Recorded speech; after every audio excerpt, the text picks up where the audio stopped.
Bonsoir, Monsieur Niende. Bonsoir, shalom, shalom à tous. Pouvez-vous vous présenter, nous parler brièvement de votre parcours? Alors, je suis Félix Lafoy Niende, troisième né d'une famille de 4 garçons. Je suis venu à Jésus-Christ le 31 décembre 2016 aux environs de 8h30. Et le fondement biblique qui m'amène à Jésus, c'est Proverbe 28, verset 9, qui dit que c'est lui-là qui a le visage détourné de la loi, sa prière même est une abomination. Ce verset m'avait marqué, m'avait touché. Et c'est comme ça que je priais ce jour-là pour recevoir Jésus-Christ dans ma vie. J'ai fait 2 ans 2 ans de stagnation, ça veut dire 2 ans sans travailler, sans ne rien faire en ce qui concerne la mission. Mais un jour, un ami me dit, mais Félix, viens, on va travailler ensemble dans cette mission que nous a confiée Jésus-Christ. C'est comme ça que via lui, je suis plusieurs formations sur l'évangélisation et je commence donc à évangéliser. Mais cela d'une manière personnelle. Ça veut dire, je descends sur le terrain, j'évangélise, je fais le porte-à-porte. Et souvent, 3 fois par semaine, souvent une fois par semaine, à un niveau où je faisais pratiquement plus de 50 sorties d'évangélisation au courant de l'année. C'est comme ça que de plus en plus, je commençais à m'enraciner dans l'évangélisation, à aimer l'évangélisation, si on peut dire ainsi. Merci pour cette présentation. Donc, Si on me demande, Félix, as-tu un ministère? Je dirais oui. Comment est-ce qu'il s'appelle? Il n'a pas de nom. Pourquoi? Parce que ma vision, c'est d'amener la jeunesse, d'amener plusieurs chrétiens à s'investir dans l'évangélisation. Pourquoi? Parce que de plus en plus, on se rend compte que les chrétiens s'éloignent de la mission que Dieu les a confiée. Alors ici au Sénégal, je veux bien que plusieurs jeunes puissent se joindre à moi et ainsi ensemble nous travaillons à l'évangélisation. Tout a commencé par une seule personne. J'ai commencé au départ à encadrer une seule personne, une autre est venue et une autre a entendu ce qu'on appelle souvent le téléphone arabe. Une autre personne a dit à une autre, et ainsi de suite. Ça a commencé à former un groupe et le groupe a grandi de plus en plus. Je suis membre de l'église protestante du Sénégal et je ne l'ai pas dit tantôt. Alors, c'est comme ça qu'au départ, on a commencé à parler de groupe d'évangélisation. Et plus tard, aujourd'hui, nous sommes commission de l'évangélisation dont je suis le président de cette commission-là. Alors, mon rôle, c'est de réfléchir à des stratégies d'évangélisation partout au Sénégal, à travailler sur des projets qui nous permettent de pouvoir entrer de plus en plus dans les régions du Sénégal et de parler de la personne de Jésus-Christ dans son entièreté. Parce que de plus en plus, les gens s'éloignent du véritable message qui est se fond dans la mort et en la résurrection de Jésus. Beaucoup parlent d'autre chose que d'évangéliser. Alors il est question de ramener les hommes, d'abord des chrétiens, à l'essentiel. La mort, la résurrection de Jésus et maintenant capacité plusieurs, leur montrer comment est-ce que ça doit se passer d'une manière plus factuelle afin de gagner les âmes. Alors aujourd'hui, comment est-ce que nous travaillons d'une manière plus posée? Est-ce que j'ai un appel du côté des hôpitaux ou bien du côté des prisons ou à travailler encore dans les lieux très reculés? Ça, je pourrais le dire. Mais ce que je sais, c'est que je suis un homme du terrain. Je travaille dans tous les domaines sans exception. Certains pasteurs m'appellent évangéliste et voient en moi vraiment cette inspiration d'un évangéliste, ce dévouement d'un évangéliste. D'autres encore m'appellent pasteur. Il y a d'autres encore qui m'appellent plutôt prophète. Pourquoi? Parce que plusieurs ministères se retrouvent en ma petite personne. Les dons sont énormes. Les dons sont énormes à ma petite personne. Et c'est un privilège d'avoir reçu une grâce aussi énorme. Bon, comme je l'ai dit tantôt, nos stratégies sont simples. On utilise des campagnes. Pour l'instant, nous sommes en train de préparer une très très grande campagne à Thiès. nous aurons à visiter justement les hôpitaux, à faire des dons dans les hôpitaux. Ce sur quoi nous allons développer ce soir, parler de l'évangélisation dans les milieux hospitaliers.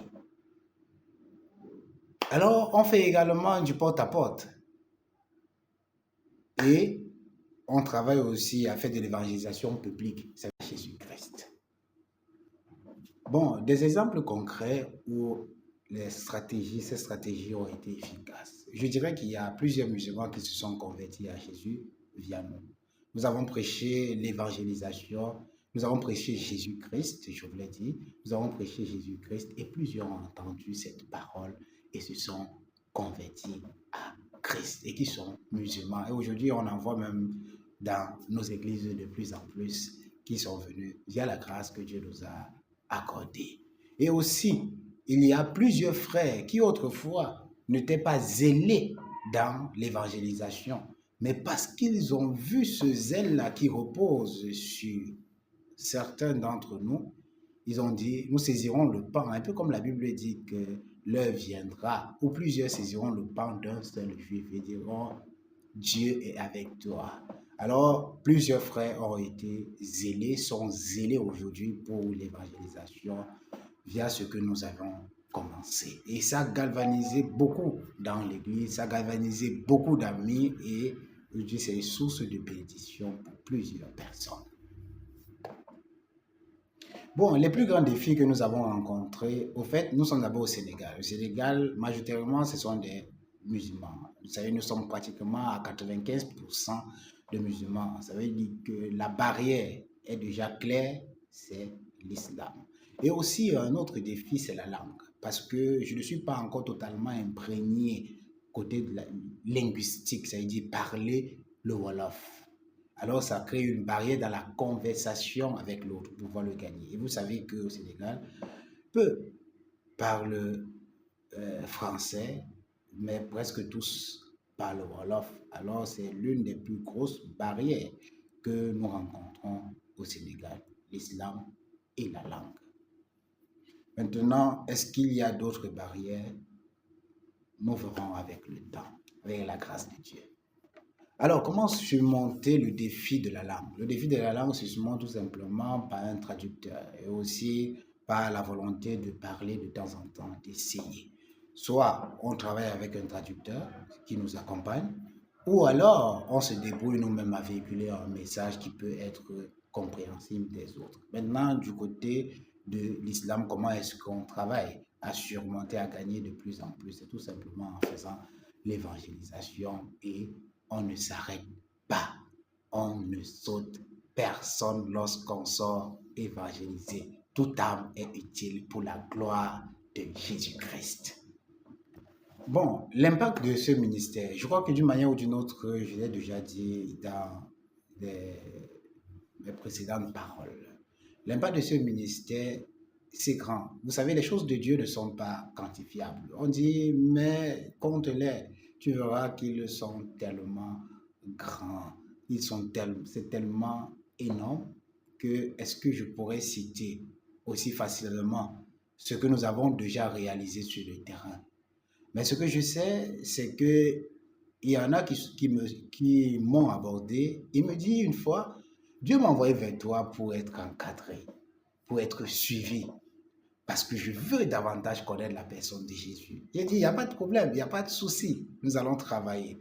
Et je me rappelle encore ces personnes plus tard, zélées dans la foi, et qui portent ce manteau-là, ce manteau de l'évangélisation-là, m'ont dit tout simplement, nous ne sommes pas trompés au départ. Et plusieurs peuvent témoigner. Je préfère des personnes témoigner parce que ça fera un peu comme si je me glorifiais, alors que c'est la personne de Jésus qui mérite d'être glorifiée. Je préfère sur cette partie que ceux-là qui ont été touchés par ma manière de faire, par ma manière de véhiculer les messages, par ma manière de me déployer sur le terrain et aussi par ma détermination, parce que je ne baisse pas les bras, quel qu'en soit ce qu'on me dit, car celui qui m'a envoyé est plus grand que tous ceux qui existent sur la terre. Car il est Dieu, il a tout créé et tout pouvoir lui a été remis pleinement. C'est Jésus-Christ. Bon, vous savez, nous sommes à l'ère de la technologie. On dit que les nouvelles technologies et communication. Oui, on utilise plusieurs moyens. Il y a des moments où on organise des conférences, c'est seulement en ligne, comme c'est le cas maintenant. C'est vrai que je ne suis pas co-organisateur, mais il y a des conférences comme ça que nous organisons en ligne, des moments de formation comme ça sur l'évangélisation que nous faisons en ligne. Il y a également l'usage des réseaux sociaux pour véhiculer les messages pointus. Parce que vous savez, beaucoup sont détournés de nos jours. Et même beaucoup de chrétiens sont focalisés sur des choses inutiles. Ils ouvrent leur WhatsApp ou leur Facebook, ils passent plus de 3 heures à ne rien faire au lieu de véhiculer un message qui peut gagner quelqu'un à l'autre bout du monde. Pensons-nous que lorsque Dieu nous dit que nous devons conquérir jusqu'aux extrémités de la terre, est-ce que Félix qui se trouve à Dakar se trouve-t-il en France? Non. Mais Félix peut impacter quelqu'un qui se trouve en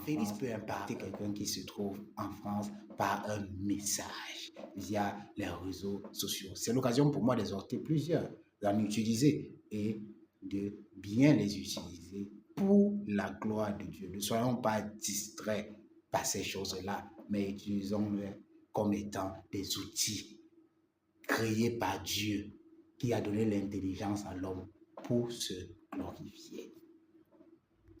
Le conseil que je donnerais aux gens qui veulent s'engager dans l'évangélisation, je vous assure, l'évangélisation, c'est tout. Je dis toujours que l'épanouissement se trouve où? Ceux qui me connaissent ont déjà répondu, dans la mission. La joie, c'est dans la mission. Un peu comme les 70 disciples, lorsqu'ils retournaient à Jésus, ils criaient quoi? Ils criaient à haute et intelligible voix, Seigneur, Seigneur, même les démons ont été soumis à ton nom. Il y a de la joie là, la satisfaction là, le bonheur là, la grâce. Avec les persécutions là, c'est ça qui donne le miel, le goût, la saveur même, la douceur de l'évangélisation.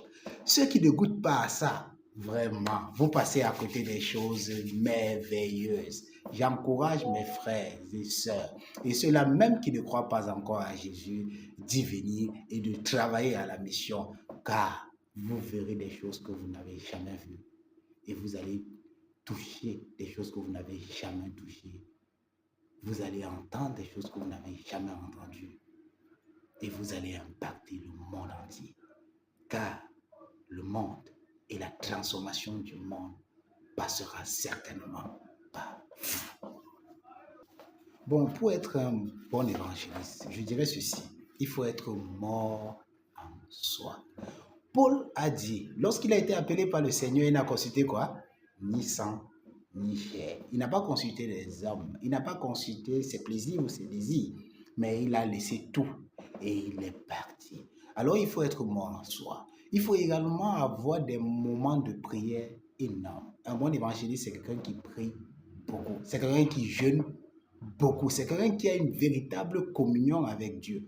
Parce qu'il ne s'agit pas des discours persuasifs, non, mais il s'agit d'une démonstration d'esprit et de puissance. Parce que vous allez en guerre contre quelqu'un qui ne veut pas votre bien, bien sûr, parce que la Bible déclare que le malin fait quoi? Il rôde comme un lion, quoi, rugissant, mais cherchant qui? Une proie, qu'il va dévorer. Alors si vous partez à arracher, dépeupler l'enfer pour peupler le paradis, croyez-vous que vous devez faire des choses d'une manière classique? Non. Un évangéliste est mort en lui. C'est quelqu'un qui n'a pas de vie, qui naît la vie